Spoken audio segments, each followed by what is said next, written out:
மதிமுக பொதுச் செயலாளர் வைகோ திருச்சியில் செய்தியாளர்களை சந்தித்து வருகிறார். அந்த காட்சிகளை பார்க்கலாம்.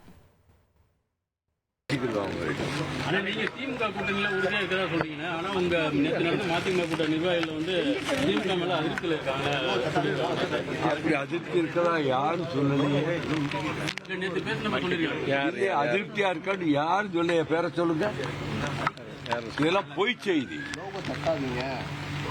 அதாவது அவங்க திராவிட முன்னேற்ற கழக கூட்டணியை வெற்றி பெற செய்ய வேண்டும், திராவிட மாடல் அரசு நீடிக்க வேண்டும் என்பதைத்தான் நாம் நிறைவேற்ற வேண்டிய கடமை என்று ரொம்ப அழுத்தம் திருத்தமா துரை வைகோ அவர்களும், நான் கடைசியாக பேசும்போது 15 நிமிடங்கள் அதை பற்றியே பேசினேன்.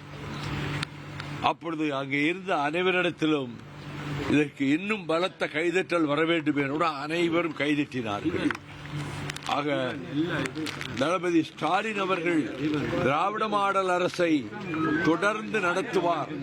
2026 தேர்தலில் திராவிட முன்னேற்ற கழகம் அறுதி பெரும்பான்மை அப்சல்யூட் மெஜாரிட்டி பெறும்.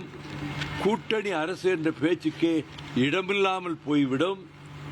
நான் அப்படி கூட்டணி அரசு வர வேண்டும் என்று விரும்பவும் இல்லை, தமிழ் மக்கள் ஏற்றுக்கொள்ளவும் மாட்டார்கள். அந்த மாபெரும் வெற்றிக்கு நாம் உறுதுணையாக இருப்பதற்காகத்தான் திராவிடத்தை காக்க பாடுபடுவதுதான் நம்முடைய இயக்கத்தினுடைய எதிர்கால கடமை என்று சொல்லித்தான் நான் உயர்நிலை குழு, பொதுக்குழு, நிர்வாக குழுவிலே முடிவெடுத்து திமுகவோடு கூட்டணி வைத்தோம். அதே நிலைப்பாடுதான் இந்துத்துவ சக்திகள், சனாதன சக்திகள் தமிழகத்தை கபலீகரம் செய்ய வேண்டும் என்று முனைந்து திட்டமிட்டு அமித்ஷாவும் பிரதம மந்திரி நரேந்திர மோடியும் பாரதிய ஜனதா கட்சியினுடைய முன்னணி தலைவர்களும் தமிழ்நாட்டில் இருப்போரும் அதற்கு கடுமையாக முயற்சித்துக் கொண்டிருக்கிறார்கள். அந்த முயற்சிகள் மண்ணோடு மண்ணாகும், தவிடு பொடியாகும். இது தந்தை பெரியார், பேரறிஞர் அண்ணா, டாக்டர் கலைஞரினுடைய பூமி, திராவிட இயக்க பூமி. இந்த பூமியிலே கொட்டப்பட்ட வியர்வை அந்த திராவிட இயக்க தோழர்களுடைய ரத்தத்திலே இருந்து வந்த வியர்வை. ஆகவே திராவிட இயக்கம்தான் என் நாடி நரம்புகளிலே ஓடுகின்ற உணர்ச்சியாகும்.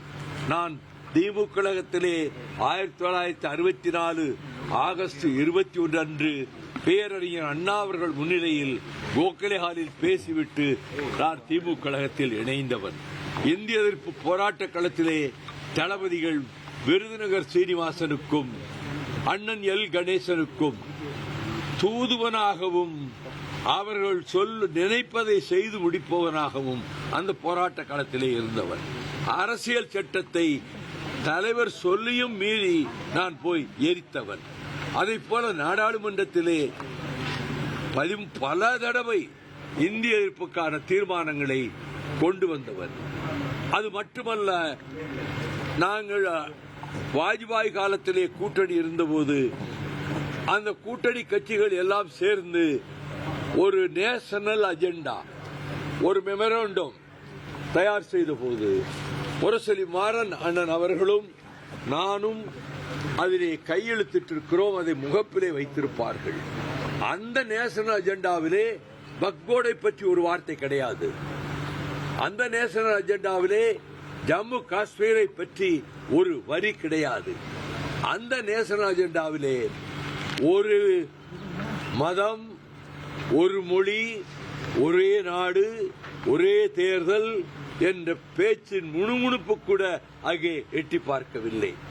ஆகவே நாங்கள் ஏற்றுக்கொண்ட கொள்கைகளின் அடிப்படையில் அந்த கூட்டணியிலே நாங்கள் நீடித்தோம்.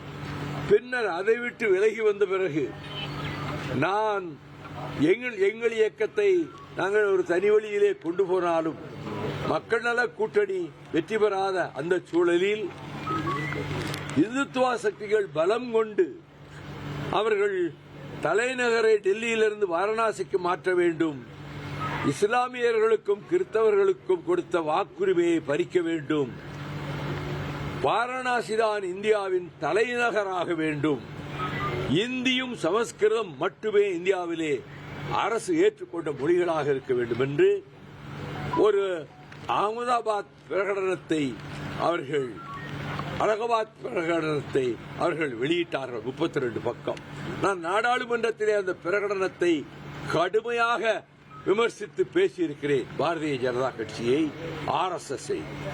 இன்றைக்கு அந்த ஆபத்து அதிகமாக இருக்கிற போது 61 ஆண்டுகள் என்னுடைய பொதுவாழ்வின் பயணம், 30 ஆண்டுகள் திராவிட முன்னேற்ற கழகத்தில், 32 ஆண்டுகள் மறுமலர்ச்சி திராவிட முன்னேற்ற கழகத்தில், 62 ஆண்டுகள் என்னுடைய அரசியல் பயணம்.